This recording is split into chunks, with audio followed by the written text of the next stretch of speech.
I want to turn to the issue of abortion. President Trump, you've often touted that you were able to kill Roe v. Wade. Last year, you said that you were proud to be the most pro-life president in American history.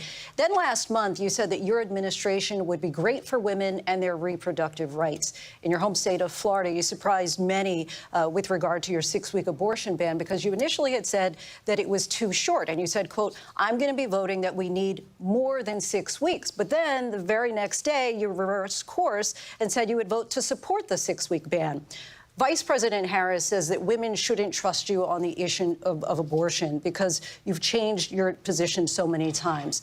Therefore, why should they trust you? Well, the reason I'm doing that vote is because the plan is, as you know, the vote is, they have abortion in the 9th month. They even have, and you can look at the governor of West Virginia, the previous governor of West Virginia, not the current governor, who's doing an excellent job, but the governor before, he said the baby will be born and we will decide what to do with the baby. In other words, we'll execute the baby. And that's why I did that, because that predominates, because they're radical. The Democrats are radical in that. And her vice presidential pick, which I think was a horrible pick, by the way, for our country, because he is really out of it. But her vice presidential pick says abortion in the 9th month is absolutely fine. He also says execution after birth. It's execution, no longer abortion, because the baby is born, is okay. And that's not okay with me, hence the vote. But what I did is something for 52 years. They've been trying to get Roe v. Wade into the states. And through the genius and heart and strength of 6 Supreme Court justices, we were able to do that. Now, I believe in the exceptions for rape, incest, and life of the mother. I believe strongly in it. Ronald Reagan did also. 85% of Republicans do. Exceptions. Very important. But we were able to get it, and now states are voting on it. And for the first time, you're going to see, look, this is an issue that's torn our country apart for 52 years. Every legal scholar, every Democrat, every Republican, liberal, conservative, they all wanted this issue to be brought back to the states where the people could vote. And that's what happened. Now, Ohio, the vote was somewhat liberal. Kansas, the vote was somewhat liberal, much more liberal than people would have thought. But each individual state is voting. It's the vote of the people now. It's not tied up in the federal government. I did a great service in doing it. It took courage to do it. And the Supreme Court had great courage in doing it. And I give tremendous credit to those 6 justices. There is no state in this country where it is legal to kill a baby after it's born. Madam Vice President, I want to get your response to President Trump. Well, as I said, you're going to hear a bunch of lies, and that's not actually a surprising fact. Let's understand how we got here. Donald Trump hand-selected 3 members of the United States Supreme Court with the intention that they would undo the protections of Roe v. Wade. And they did exactly as he intended. And now in over 20 states, there are Trump abortion bans, which make it criminal for a doctor or nurse to provide health care. In one state, it provides prison for life. Trump abortion bans that make no exception even for rape and incest, which understand what that means. A survivor of a crime, a violation to their body, does not have the right to make a decision about what happens to their body next. That is immoral. And one does not have to abandon their faith or deeply held beliefs to agree. The government, and Donald Trump certainly, should not be telling a woman what to do with her body. I have talked with women around our country. You want to talk about this is what people wanted? Pregnant women who want to carry a pregnancy to term, suffering from a miscarriage, being denied care in an emergency room because the healthcare providers are afraid they might go to jail, and she's bleeding out in a car in the parking lot. She didn't want that. Her husband didn't want that.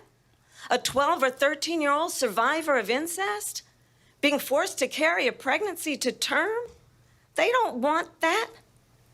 And I pledge to you, when Congress passes a bill to put back in place the protections of Roe v. Wade. As President of the United States, I will proudly sign it into law. But understand, if Donald Trump were to be reelected, he will sign a national abortion ban. Understand, in his Project 2025, there would be a national abortion, a monitor that would be monitoring your pregnancies, your miscarriages. I think the American people believe that certain freedoms, in particular the freedom to make decisions about one's own body, should not be made by the government. Thank you, Vice President Harris. Well, there she goes again. It's a lie. I'm not signing a ban, and there's no reason to sign a ban because we've gotten what everybody wanted. Democrats, Republicans, and everybody else, and every legal scholar wanted it to be brought back into the states, and the states are voting. And it may take a little time, but for 52 years, this issue has torn our country apart, and they've wanted it back in the states. And I did something that nobody thought was possible. The states are now voting. What she says is an absolute lie. And as far as the abortion ban, no, I'm not in favor of abortion ban, but it doesn't matter because this issue has now been taken over by the states. Would you veto a national abortion ban if it came Well, to I your won't desk? have to because, again, two things. Number one, she said she'll go back to Congress. She'll never get the vote. It's impossible for her to get the vote, especially now with the 50-50 and essentially 50-50 in both Senate and the House. She's not going to get the vote. She can't get the vote. She won't even come close to it. So it's just talk. You know what it reminds me of? When they said they're going to get student loans terminated, and it ended up being a total catastrophe. The student loans, and then I think probably her boss, if you call him a boss, he spends all his time on the beach. But look, her boss went out and said, we'll do it again. We'll do it a different way. And he went out, got rejected again by the Supreme Court. So all these students got taunted with this whole thing about this whole idea. And how unfair that would have been, part of the reason they lost, to the millions and millions of people that had to pay off their student loans. They didn't get it for free. But they were saying it's the same way that they talked about that they talk about abortion. But if I could just get a yes or no, because your running mate, J.D. Vance, has said that you would veto it if it did come to your desk. Well, I didn't discuss it with J.D. in all fairness. J.D., and I don't mind if he has a certain view, but I think he was speaking for me, but I really didn't. Look, we don't have to discuss it because she'd never be able to get it, just like she couldn't get student loans. They couldn't get student loans. They didn't even come close to getting student loans. They taunted young people and a lot of other people that had loans.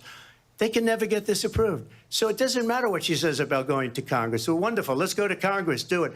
But the fact is that for years, they wanted to get it out of Congress and out of the federal government. And we did something that everybody said couldn't be done. And now you have a vote of the people on abortion. Vice President Harris, I want to give you your time to respond, but I do want to ask, would you support any restrictions on a woman's right to an abortion? I absolutely support reinstating the protections of Roe v. Wade. And as you rightly mentioned, nowhere in America is a woman carrying a pregnancy to term and asking for an abortion. That is not happening. It's insulting to the women of America. And understand what has been happening under Donald Trump's abortion bans. Couples who pray and dream of having a family are being denied IVF treatments. What is happening in our country? Working people, working women who are working 1 or 2 jobs, who can barely afford childcare as it is, have to travel to another state to get on a plane sitting next to strangers to go and get the health care she needs. Barely can afford to do it, and what you are putting her through is unconscionable. And the people of America have not, the majority of Americans believe in a woman's right to make decisions about her own body, and that is why in every state where this issue has been on the ballot, in red and blue states both, the people of America have voted for freedom. Vice President Harris, Excuse me, I thank have you. to respond. Another lie. It's another lie. I have been a leader on IVF, which is fertilization. The IVF, I have been a leader. In fact, when they got a very negative decision on IVF from the Alabama courts, I saw the people of Alabama and the legislature 2 days later voted it in. I've been a leader on it. They know that, and everybody else knows it. I have been a leader on fertilization, IVF. And the other thing, they you should ask, will she allow abortion in the 8th month, 9th month, 7th month? Come on. Okay, would you do that? Why don't you ask her that question? Why don't you answer That's the problem. question? Would you because veto? under Roe v. Wade, Answer the question, would you veto? you could do abortions in the 7th month, the 8th month, the 9th That's month, not true. and probably after birth. Just look at the governor, former governor of Virginia. The governor of Virginia said, we put the baby aside, and then we determine what we want to do with the baby. President Trump, thank you.